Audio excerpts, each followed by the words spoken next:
Welcome to Pindar Poetry. We hope you learned something new. In this video, I will show you how to change a Chevy Cruze key fob battery. First, locate the small release button on the side of your key fob.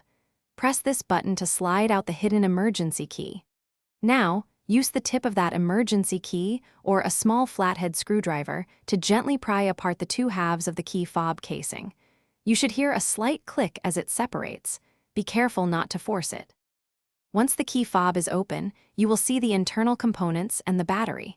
Take a moment to note the battery type. It's usually a CR2032 coin cell battery. This information is crucial for purchasing a replacement.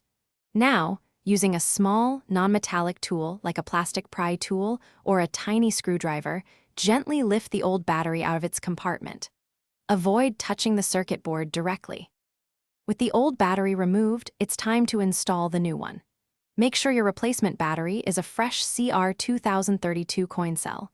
Carefully place the new battery into the compartment, ensuring the positive side, which usually has a plus sign, is facing upwards. Once the battery is seated, align the two halves of the key fob casing. Gently press them together until they snap securely into place, forming a tight seal. After reassembling your key fob, it's important to test it immediately.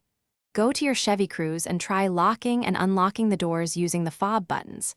Also, check if the trunk release and remote start functions, if applicable, are working properly. This confirms the battery change was successful.